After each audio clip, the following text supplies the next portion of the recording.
Hello प्यारे बच्चों, सभी को मेरी तरफ से हमेशा की तरह जय श्री कृष्ण। Radhe Radhe Radhe Radhe to everyone. और आज फिर हम आपके लिए लेकर आए हैं दो सवाल की बात। और लगभग समय लगने वाला है 20-30 मिनट, थोड़ा ज़्यादा लग सकता है 20 मिनट से, क्योंकि सवाल सही में बहुत अच्छे हैं। और let us begin these two problems. और यह है अब की बार जो मैंने चैप्टर उठाया है आपके लिए, उस चैप्टर का नाम है स्ट्रेट लाइंस।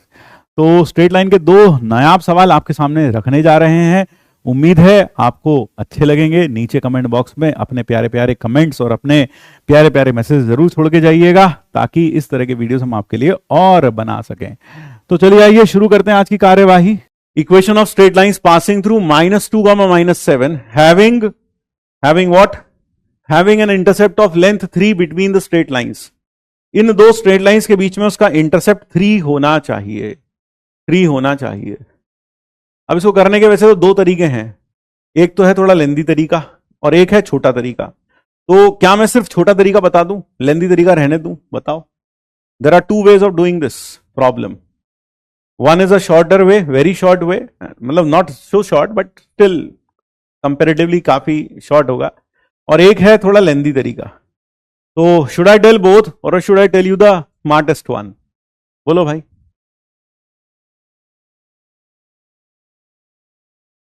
ठीक है, हाँ बोलो भाई।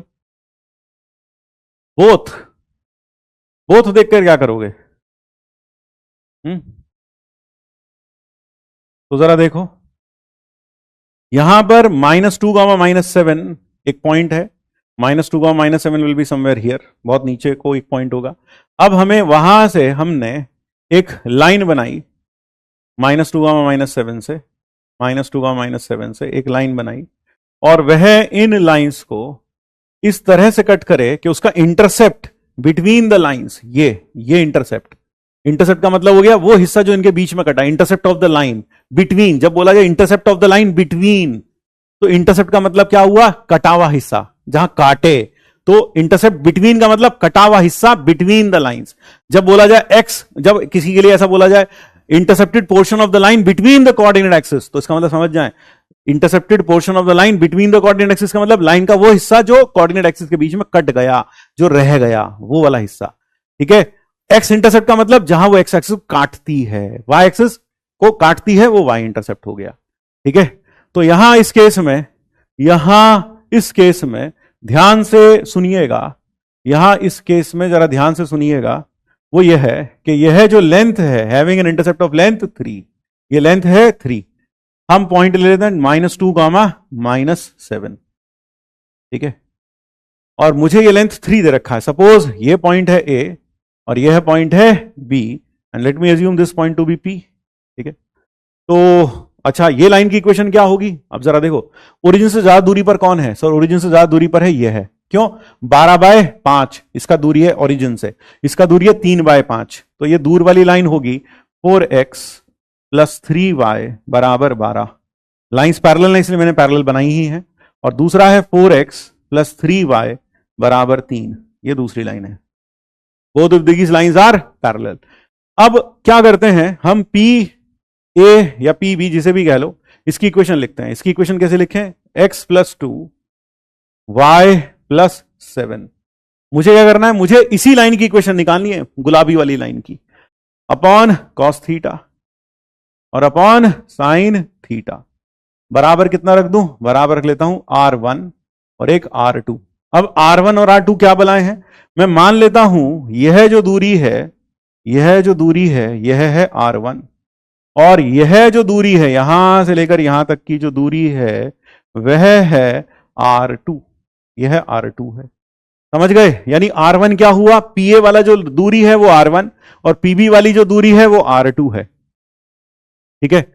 हाँ सर, ये बात समझ में आई? बात समझ में आ गई? हाँ, बात क्लियर हो गई भाई? Is this clear? Is this clear?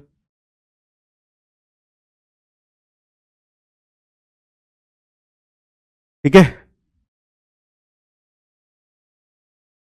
हाँ, क्या ये बात क्लियर हो गई यहां तक? हाँ सर, यह बात क्लियर हो गई, यह बात क्लियर हो गई। Is this clear? बिल्कुल सर, ये क्लियर हुआ।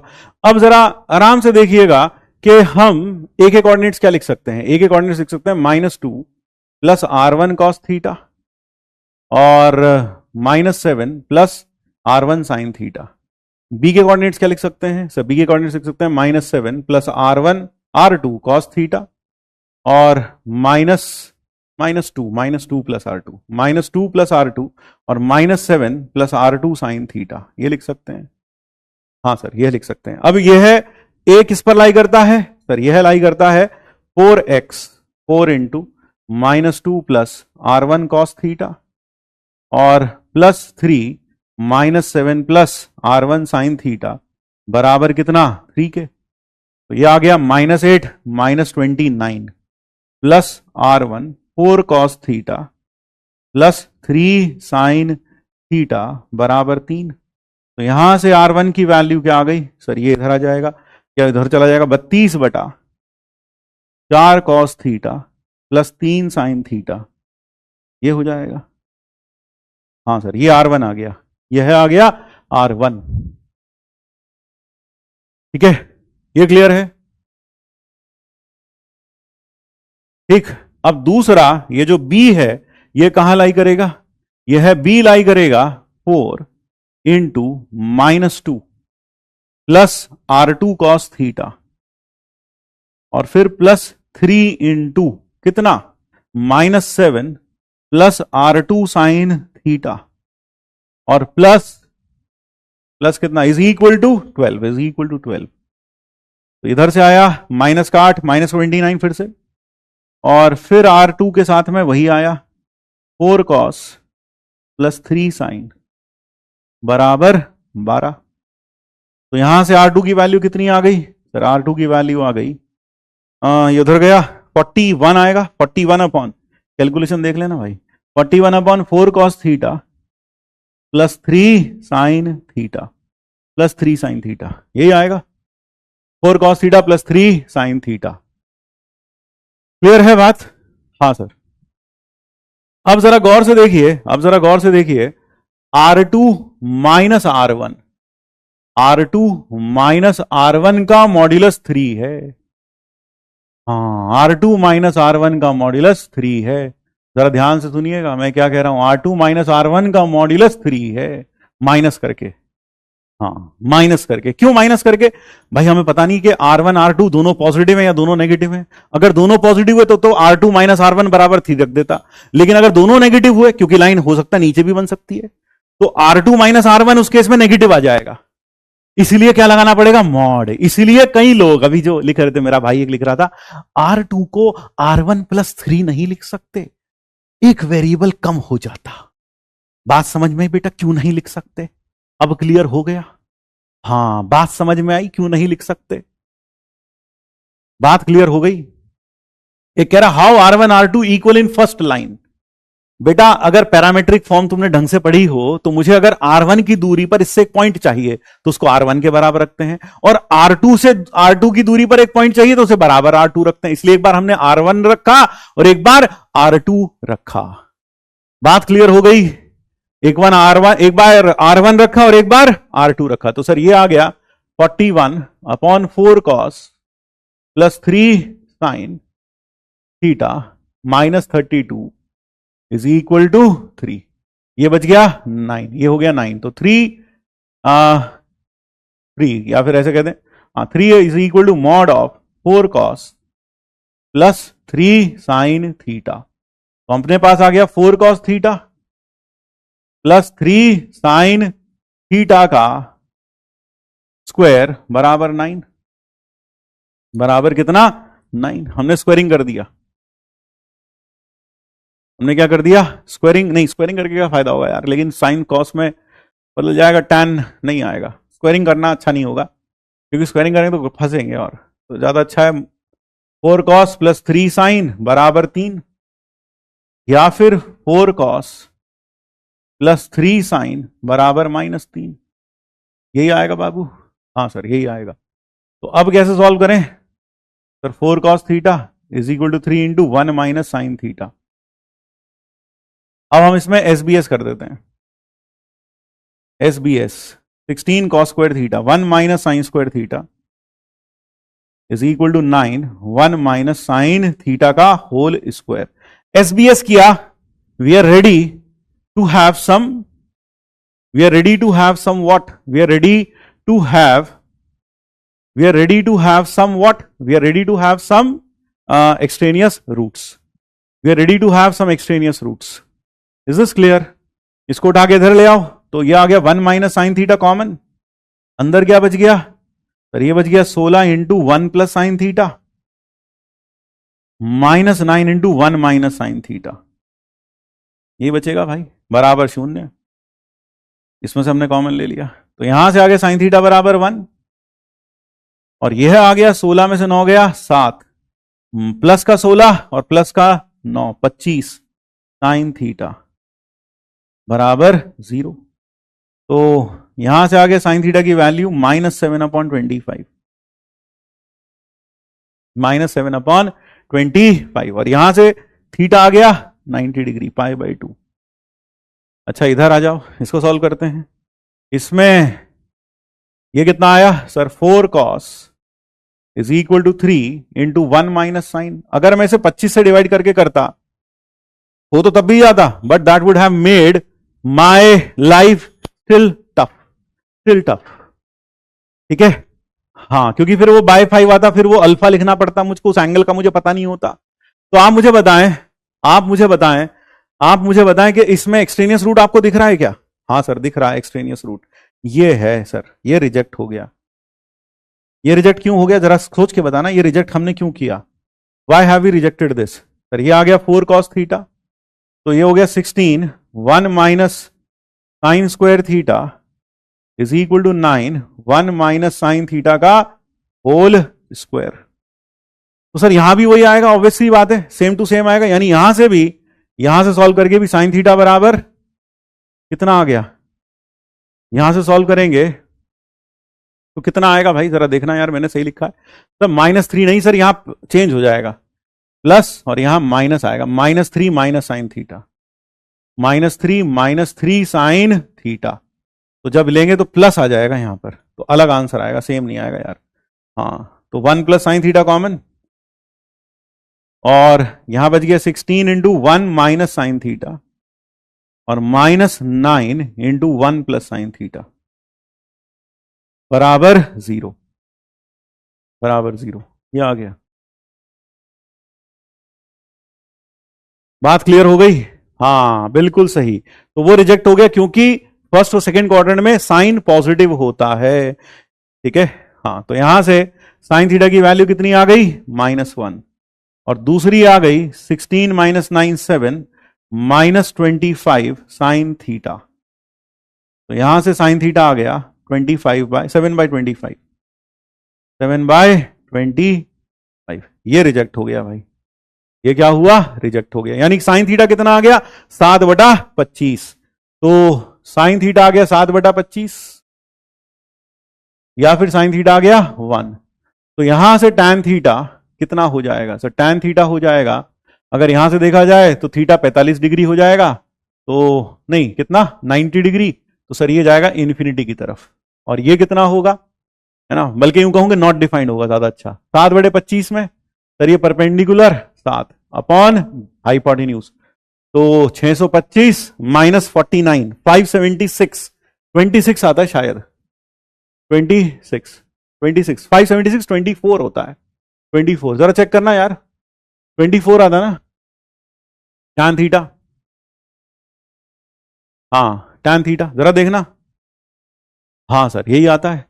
अब मुझे लाइन की अगर इक्वेशन निकालनी है मुझे यही तो लाइन चाहिए थी. I wanted this line PA PB. तो कैसे निकालूं सर? पीए की इक्वेशन होगी y -2 -7 से पास हो रही थी x + 2. एक बार तो रख देंगे 7/24 7/24 ही आ रहा है. हाँ और दूसरी बार रखेंगे y + 7 इज इक्वल टू सोचो नॉट डिफाइंड कब होगा? अगर मैं तुमसे बात करूं नॉट डिफाइंड या इन्फिनिटी. देखो दो तरीके सोच सकते हैं या तो नॉट डिफाइंड सोच लो या इन्फिनिटी सोच लो. यहां पर असल में हम ये कहते हैं जब थीटा 90 की तरफ बढ़ता है तो स्लोप बढ़ता है इन्फिनिटी की तरफ. तो जब थीटा 90 की तरफ बढ़ेगा तो स्लोप बनेगा इनफाइनाइट की तरफ. Slope will tend to infinite. ठीक है, तो यहां पर अगर देखा जाए तो मैं यहां इंफिनिटी रख दूं x+2, तो लाइन पता क्या आ गई, x+2 बराबर 0, x+2 बराबर 0। या फिर अगर ऐसे सोचना है तो 90 डिग्री पर है, यानी वो लाइन वर्टिकल है, और वर्टिकल है तो सर वो लाइन y एक्सिस के पैरेलल होगी, तो उसका x जो वैल्यू होगा, जो लाइन होगी हमारी, वो x इक्वल टू -2 आ जाएगी, x इक्वल टू -2 लाइन आ जाएगी। ऐसे सोच सकते हैं, दोनों तरीके सोच सकते हैं। क्लियर हो गया? यानी ऐसी एक नहीं बल्कि कितनी लाइंस होंगी, 2 लाइंस होंगी, ऐसी 2 लाइंस बनेंगी। यानी कि you will have one line as this, vertically बिल्कुल पास हो रही होगी, और एक लाइन ऐसे बनेगी नीचे की तरफ, ऐसे कुछ बनेगी। ठीक है, हाँ। लेकिन यार अभी एक मिनट देखो, अभी हमसे एक गड़बड़ अभी और भी हुई है। वो क्या, सर हमने साइन थीटा 7/25 निकाल लिया, कॉस थीटा भी तो निकालो, उससे तो क्वाड्रेंट पता चलेगी। हाँ सर, क्वाड्रेंट कॉस थीटा कितना आएगा, जल्दी से बताओ। हाँ सही कह रहे हो सर आप, कॉस थीटा कितना होगा? सर कॉस थीटा, ये आगे 7/25 यहां रख दो, सर कॉस थीटा आ जाएगा, कॉस थीटा कितना आ जाएगा जरा बताना यार। सर ये आ जाएगा -3 -21, 75 आया, और 21, 75 और 21 96, -24/25। तो बेटा जी tan थीटा जो आएगा ना वो सेकंड क्वाड्रेंट में आएगा बाबूजी, तो इसलिए यह माइनस आएगा बेटा, है ना, समझ गए बाबू? हाँ सर आप समझ गए। ठीक है, तो cos थीटा की वैल्यू असल में, क्योंकि sin थीटा पॉजिटिव है, वो तो पॉजिटिव होगा ही, tan थीटा की वैल्यू, समझे बाबू, तो माइनस दिस, तो यहां ये माइनस के साथ ऐसा आएगा। 2 आंसर आएंगे। माइनस का 24/25 आता है। ठीक है, इज दिस क्लियर? क्या यह समझ में आ गया? हाँ सर यह क्लियर हो गया, यह क्लियर हो गया। अब इसको करने का दूसरा तरीका, तो this was method 1, this was method 1। अब आते हैं मेथड 2 पर, method 2 which will be relatively shorter as compared to this। तो जरा देखें method 2, let us do it by another method। ठीक है,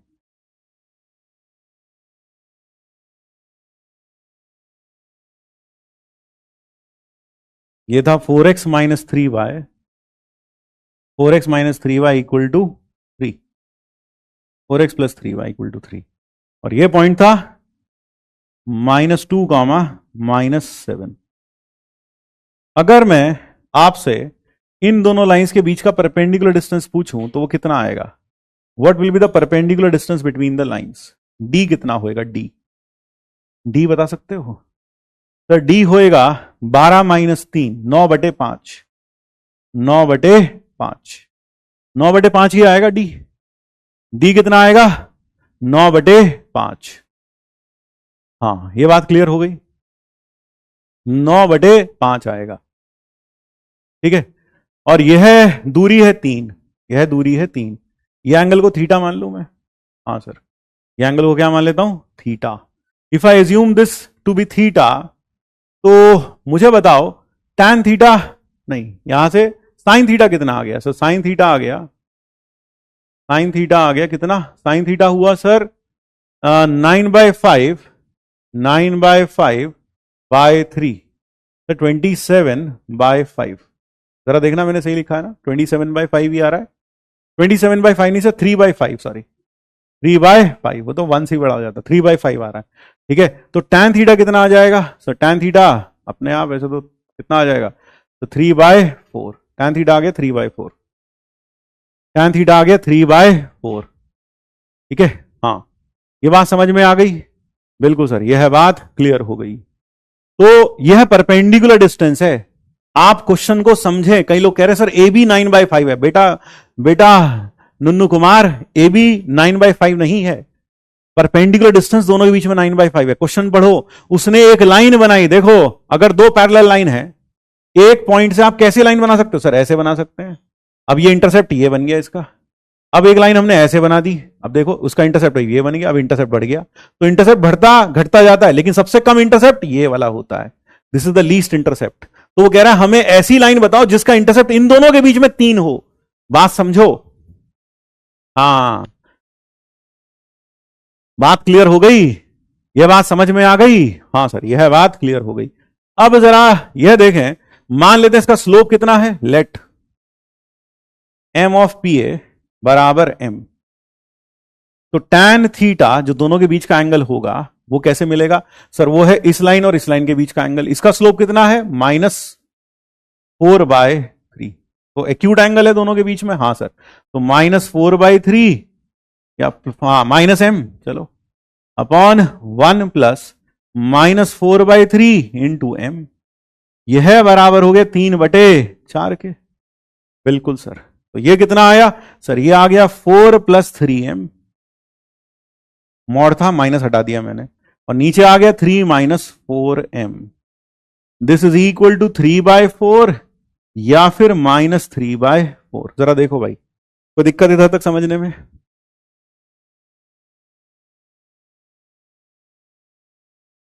हाँ इज दिस क्लियर, बोलो जल्दी से, ये बात समझ में आई, बिल्कुल सर ये क्लियर हुआ इतना। तो अगर मैं इसे क्रॉस मल्टीप्लाई करता हूं, दिस विल गिव अस, ये कितना देगा, this will give us 16 + 12m is equal to 9 - 12m, m की वैल्यू आ गई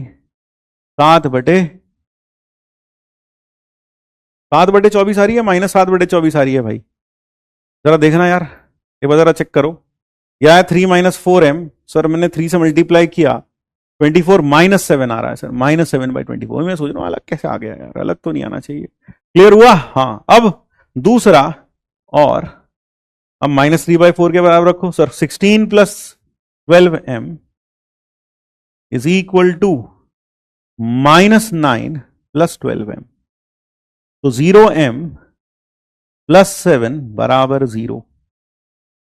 कल एक बच्चे ने मुझसे पूछा था, लास्ट में जाते जाते एक बच्चे ने पूछा था कि लैम्डा इंटू 0 करके लैम्डा इन्फिनिटी कैसे रख दिया, तो उसका जवाब सीधी सी बात यह है, हमने क्वाड्रेटिक में एक मैथमेटिकल ज्ञान पढ़ा था जिसमें हमने पढ़ा था कि अगर किसी भी इक्वेशन का क्वाड्रेटिक में, और ये बात मैंने वहां बताई भी थी, किसी भी क्वाड्रेटिक में अगर x² कोएफिशिएंट 0 हो जाए तो उसका एग्जैक्टली एक रूट इन्फिनिटी होता है। If the coefficient of x² becomes 0 then exactly one root is infinity. ये हमने प्रूव भी किया था, ठीक है ना। क्या यह बात क्लियर हुई, क्या यह बात क्लियर हो गई, बिल्कुल सर यह बात क्लियर हो गई। तो यहां पर क्योंकि, और इसका मतलब कभी भी क्यूबिक इक्वेशन है उसमें m³ का कोएफिशिएंट 0 हो जाए तो उसका एक रूट इन्फिनिटी हो जाएगा, अगर क्वाड्रेटिक है उसमें हाईएस्ट डिग्री कोएफिशिएंट 0 हो जाए तो एक रूट इन्फिनिटी हो जाएगा। याद आया कुछ, याद आया कि नहीं आया, तो यहां से मैं कह सकता हूं m की वैल्यू इन्फिनिटी आ गई, तो बस मिल गई लाइन की इक्वेशन, ये तो चाहिए था, -7/24, फिर तो यही चिपका दो, यही कॉपी कर दो, ये लो, क्लियर हो गया भाई, हाँ सर यह क्लियर हो गया। अब ये हटा देंगे क्योंकि हमारे पास तो सीधा स्लोप आ गया इस केस में, तो we have the slope directly and we can write it here, तो that is the solution to this. मेरे ख्याल से क्लियर हुआ,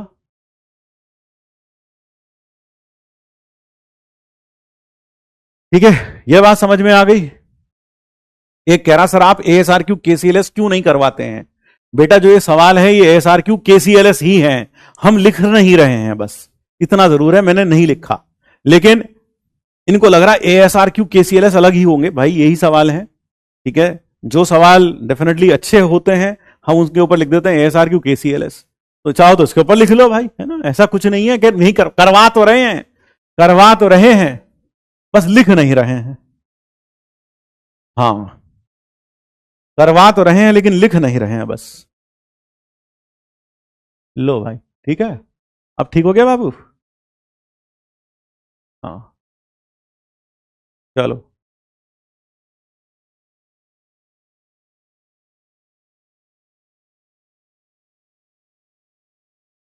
अब ये वाला सवाल देखो 2024 में आया था, 2024 में आया था,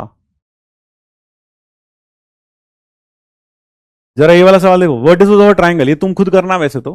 vertices of a triangle, vertices of a triangle are given to you, -1,3, 2,3 ऐसे ऐसे करके वर्टिसेस दे रखे हैं, और बी है -2,2, -2,2, ये वर्टिसेस है -1,3, -1,3, और एक है -2,2, -2,2, ये -1,3, एक है -2,2, और तीसरा वर्टेक्स है सी 3, -1, 3, -1, 3, -1, 3, -1, दिस इज सी 3, -1, ये ट्राइंगल है। तो this is A, this is B, and this is C. अब वो कह रहा है कि a new triangle is formed by shifting the sides of the triangle by 1 unit inwards, यानी हमने इसकी सारी साइड्स को एक एक यूनिट अंदर की तरफ खिसका दिया। तो आपको बताना जो नया ट्राइंगल बना उसमें जो सबसे नजदीकी साइड होगी ओरिजिन के वो कौन सी होगी, उसकी इक्वेशन बताओ। हाँ, उसकी इक्वेशन बताओ। ठीक है भाई, जरा अच्छे से देखो। ठीक है, the distance between lines as 1, assumed line as x + y, क्या? हाँ, तो क्या करेंगे सर, यह लाइन इसी के पैरेलल मूव करनी है, यह लाइन इसी के पैरेलल मूव करनी है, यानी कि इस लाइन को शिफ्ट करना है इधर की तरफ, अंदर की तरफ, इसको इधर की तरफ और इसको इधर की तरफ, और फिर जाकर आपको एक नया ट्राइंगल मिल जाएगा। I believe you will get a new triangle, मतलब आई डू नॉट नो कि ट्राइंगल ऐसे ही बनेगा, वो तो कैलकुलेशन के बाद पता चलेगा काफी कुछ। तो ट्राइंगल कुछ ऐसा बन जाएगा अंदर, समझ गए ना? ये ट्राइंगल को हमने क्या किया, हर साइड को एक एक यूनिट अंदर शिफ्ट कर दिया। जब अंदर शिफ्ट कर दिया तो कुछ ऐसा बन जाएगा। तो आपको बताना नियरेस्ट साइड कौन सी होगी। इनवर्ड का मतलब है अंदर की तरफ, इनवर्ड सेंस। बात समझ में आ गई बेटा? हाँ, इनवर्ड इन द सेंस, बात क्लियर हो गई? इनवर्ड इन द सेंस, हाँ सर यह क्लियर हो गया। तो जल्दी से आप मुझे ए सी की इक्वेशन बताओ। ए सी की इक्वेशन कितनी आएगी? क्या आएगी ए सी की इक्वेशन? बी सी की इक्वेशन, बी सी की इक्वेशन क्या आएगी? ए सी की इक्वेशन क्या आएगी? सर ए सी की इक्वेशन स्लोप कितना आएगा सर? 4/4, 4/-4, -1, तो x + y = 2 आ रही है शायद, जरा चेक कर लो। और यहां से इसकी इक्वेशन क्या आएगी? यहां इसकी इक्वेशन आएगी, स्लोप आएगा 3/1, 3/5, 3/5 आएगा स्लोप, 3/5। बहुत बढ़िया, प्रांजल पांडे कह रहे हैं डी इज आंसर। चलो बेटा, हो सकता है तुमने पहले कर रखा हो। ठीक है, तो तुम कर लोगे भाई। अब ये तुम्हें बताना जो नया ट्राइंगल बनेगा उसमें सबसे नजदीक कौन सा होगा। इस ट्राइंगल पे मत जाना, है ना, इस ट्राइंगल पे मत जाना जो मैंने बनाया है, ये मैंने ऐसे ही बना दिया बस। तुम तो एग्जैक्ट कैलकुलेट करना और फिर देखना क्या आता है। ये क्वेश्चन हो चुका? अच्छा, करा चुके क्या हम ये कुछ सवाल? हम ये सवाल करा चुके क्या? मुझे तो नहीं याद है कि हम करा चुके हैं, शायद, पता नहीं। नहीं कराया तो नहीं है यार मैंने।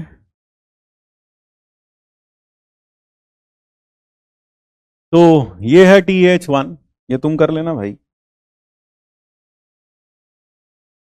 क्या करना पड़ेगा अब तुम्हें? जैसे अब ये लाइन है, ठीक है, इसको जब एक यूनिट अंदर पुश करोगे, पहले इसका डिस्टेंस देखो, AC का distance from origin, distance from origin, distance from AC का distance from origin, distance from 0, 0 कितना होगा सर? AC का डिस्टेंस होगा 2/√2, 2/√2, यानी कि √2, 2/√2 मेरे ख्याल से समझ में आता होगा। इसको उठा के इधर लाओ, 0 + 0 -2 का मॉड अपॉन √2, ये आ गया। अब न्यू डिस्टेंस कितना होगा?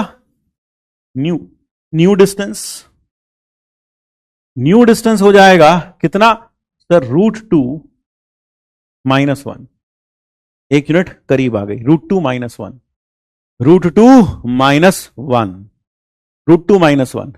बात समझ में आ गई? AC का डिस्टेंस फ्रॉम ओरिजिन। अब इसी तरह से मुझे इसकी इक्वेशन बताओ जल्दी से, AB की इक्वेशन।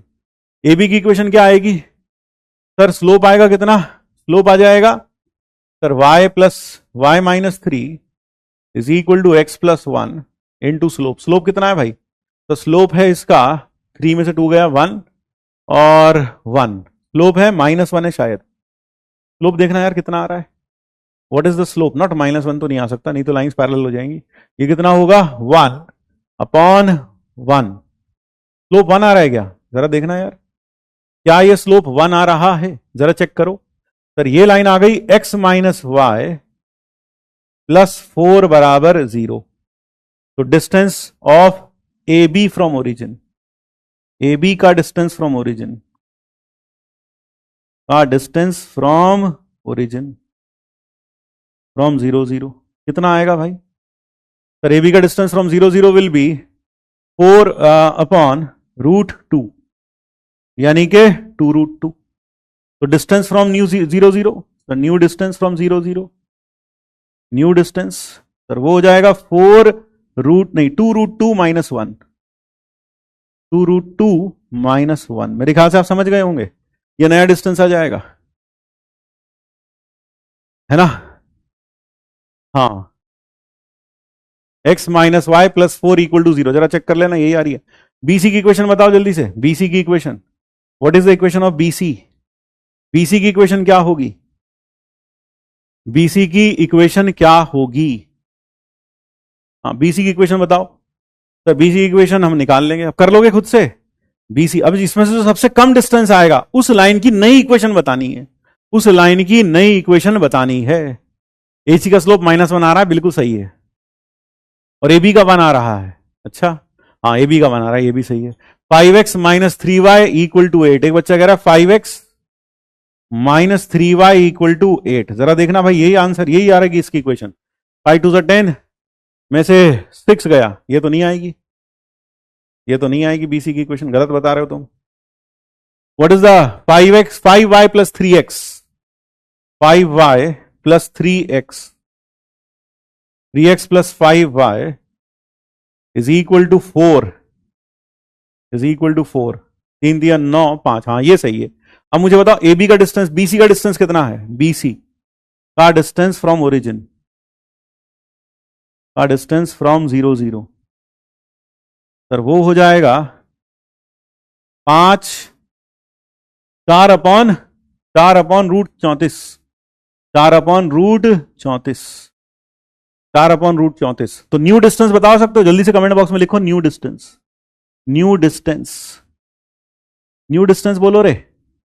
हाँ, देखते हैं कितने लोग सही बताएंगे। न्यू डिस्टेंस कितना होगा? न्यू डिस्टेंस कितना होगा? What will be the new distance? New distance कितना होगा बेटा? जो 3x plus 5y equal to 4, हाँ वो सही इक्वेशन है। डिस्टेंस बताओ, न्यू डिस्टेंस, नया डिस्टेंस बताओ। यहां हमने नया डिस्टेंस लिख लिया, यहां हमने नया डिस्टेंस लिख लिया, और अब नया डिस्टेंस बताओ। देखते हैं कितने लोग सही बताएंगे। हाँ कितना?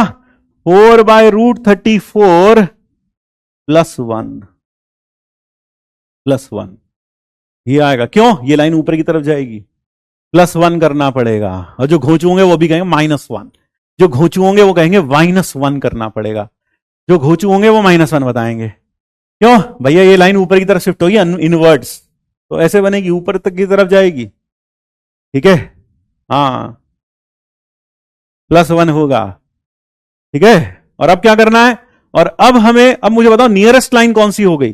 सर ये वाली लाइन नियरेस्ट हो गई। क्यों? ये भी ज्यादा है 1 से, ये 1 से कम है, ये भी 1 से ज्यादा है, तो ये नियरेस्ट लाइन हो गई। यानी अब हमें इस नई लाइन A'(C' की इक्वेशन बतानी है। वो लाइन कहां आ गई? पास आ गई। कितनी पास आ गई? क्लियर हुआ? हाँ सर, ये बात समझ में आई? बिल्कुल। तो वह लाइन आ गई है अब नीचे। इसका मतलब new position of line AC, new AC, therefore AC becomes nearest after shifting, becomes nearest after shifting, after shifting। और उसकी जो नई लाइन होगी A'(C', उसकी इक्वेशन क्या होगी? सर वो उसके पैरेलल होगी, तो x प्लस वाई ही लिख दो, x प्लस वाई ही लिख दो, और इक्वल टू लैम्डा लिख दो, इक्वल टू लैम्डा लिख दो। इक्वल टू क्या लिख दोगे? लैम्डा। अब तो कर लो, अब तो देखो भाई, ये सवाल अच्छा है इसीलिए बता रहे हैं। अब डिस्टेंस फ्रॉम ओरिजिन कितना होगा? डिस्टेंस फ्रॉम 0 0, डिस्टेंस फ्रॉम 0 0 है सर 2 रूट कितना था, √2 - 1 है सर। तो कितना, mod of lambda upon √2 is equal to √2 - 1। तो मॉड लैम्डा बराबर 2 - √2, यानी लैम्डा बराबर कितना, लैम्डा बराबर 2 - √2 या फिर 2 √2 - 2, दो वैल्यूज आई हैं। अब मुझे बताओ तुम डिसाइड कैसे करोगे कौन सी वैल्यू लेनी है, कौन सी वैल्यू लेनी है। मेरे पास x + y is equal to 2 - √2 आ गई और √2 - 2 आ गई। एक लाइन आ गई ये है और दूसरी ये है। कौन सी लाइन लूं मैं? √2 - 2। बोलो भाई कौन सी लाइन लेनी चाहिए अब हमें? एक कह रहा सर प्लीज डिस्टेंस ओरिजिन से ही क्यों लिया? बेटा क्योंकि हम पढ़े लिखे लोग हैं, है ना, हम पढ़े लिखे लोग हैं। क्योंकि यहां लिखा था new triangle distance from nearest to origin. बेटा नियरेस्ट टू ओरिजिन लिख रखा, नियरेस्ट टू ओरिजिन लिखा है। हाँ क्यों एक्सेप्ट करें 2 - √2 को? क्योंकि आंसर बी दे रखा ना सर इसलिए। हाँ क्यों एक्सेप्ट करें 2 - √2 को? हाँ क्यों एक्सेप्ट करें, कारण बताओ सर। a', c', ये आ गई दिस और दिस। अब मुझे बताओ कौन सी लेनी है इक्वेशन। सर इस इक्वेशन को मैं अगर ऐसे लिख दूं -2 - √2 बराबर 0, और इस इक्वेशन को लिख दूं -2 √2 - 2 बराबर 0। हाँ भाई बोलो कैसे? सर देखा जाए ये लाइन इधर आएगी तो इसकी दूरी ओरिजिन से कितनी होगी सर? √2 - 1। ये ओरिजिन हमेशा इस लाइन के कहां रहेगी? नीचे। Origin lies 0 0 lies below, lies below a', c'। तो देख लो इनमें से किसके नीचे आती है ओरिजिन। तो सर इसमें डाल देंगे L0 0 अपॉन b। कैसा होना चाहिए सर? नेगेटिव होना चाहिए। तो जरा इसमें फिल करके देखो सर 0 0, सर ये आ गया -2 - √2 अपॉन 1 <0। ये सही हो गया, ये सही हो गया। और यहां देखो, यहां पर अगर देखोगे L0 0 बाय 1 <0 आता है क्या सर? ये आ गया -√2 - 2 अपॉन 1 <0 नहीं है, इसलिए ये क्या हो गया? यह रिजेक्ट हो गई लाइन। ये लाइन क्या हो गई? रिजेक्ट हो गई। So that is the correct line. बात समझ में आ गई भाई? नहीं तो आप इंटरसेप्ट से भी देख सकते हो, ठीक है ना, नहीं तो आप इंटरसेप्ट भी देख सकते हो। इसका एक्स इंटरसेप्ट और वाई इंटरसेप्ट दोनों पॉजिटिव हैं, तो ये लाइन कहां रहनी चाहिए सर? ये लाइन ऊपर रहनी चाहिए। एक्स इंटरसेप्ट भी पॉजिटिव, वाई इंटरसेप्ट भी पॉजिटिव आना चाहिए। मेरे ख्याल से ऐसे समझ में आ गया होगा। क्लियर है भाई?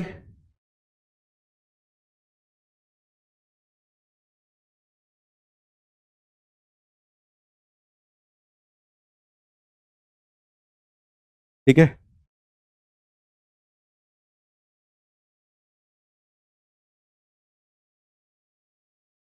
यहां मैंने आपको पहले ही क्वेश्चन समझाया था बहुत अच्छे से कि यहां आपके पास एबीसी एक ट्राइंगल है और उसकी हर साइड को, new triangle is found by shifting the sides of the triangle inwards. हर ट्राइंगल की साइड को हमने इनवर्ड शिफ्ट कर दिया। We have shifted the side of the triangle inwards. तुमने मुझसे पूछा था इनवर्ड्स का मतलब क्या है, तो मैंने आपको बताया था इनवर्ड्स का मतलब क्या है। इनवर्ड्स का मतलब क्या है? इनवर्ड्स का मतलब है अंदर की तरफ। तो अंदर की तरफ जब हमने बनाया, जब हमने अंदर की तरफ बनाया तो यह नया ट्राइंगल बन गया। अब वो पूछ रहा है जब नया ट्राइंगल बनेगा उनमें जो साइड्स आएंगी, जो सबसे नियरेस्ट होगी ओरिजिन के, उसकी इक्वेशन बताओ, उसकी इक्वेशन बताओ, उसकी इक्वेशन बताओ। ठीक है,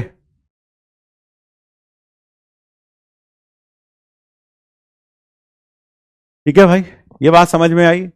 तो हमें यहां इक्वेशन पूछी थी उस साइड की जो ओरिजिन के नियरेस्ट आ जाए। तो हमने क्या कहा, पहले सारी साइड्स की इक्वेशन लिख ली, उनके डिस्टेंसेस लिख लिए ओरिजिन से, और फिर देखा अगर हर साइड को एक यूनिट अंदर की तरफ पुश कर दिया जाए तो उनका नया डिस्टेंस क्या होगा। तो हमने सारे को नए डिस्टेंस निकाले, और जब नए डिस्टेंस निकाले तो हमने पाया उनमें सबसे कम डिस्टेंस इसी का है। यानी न्यू ट्राइंगल की जो साइड है जो नियरेस्ट टू ओरिजिन होगी वो एसी शिफ्ट होने के बाद बनेगी। क्लियर हो गया? हाँ, वो एसी शिफ्ट होने के बाद बनेगी। ठीक है, so that is all from my side as of today and I hope you would have really enjoyed the session। और जो दो प्रॉब्लम्स आपके सामने मैंने रखे हैं, ये प्रॉब्लम्स आपने बहुत अच्छे से देखे होंगे, समझे होंगे और कोशिश की होगी खुद करने की। नीचे कमेंट बॉक्स में जरूर बताइएगा इन दोनों में से कितने प्रॉब्लम्स आपने खुद बना लिए। ठीक है, यह मैं डेफिनेटली देखना चाहूंगा कि आपने इन दोनों में से कितने प्रॉब्लम्स खुद से अटेम्प्ट करके सॉल्व कर लिए। तो मिलते हैं अगले इसी तरह के छोटे से एक सेशन में, जहां फिर कुछ दो नए सवालों के साथ मैं आपके साथ फिर रूबरू हूंगा। तब तक के लिए जय श्री कृष्ण, राधे राधे।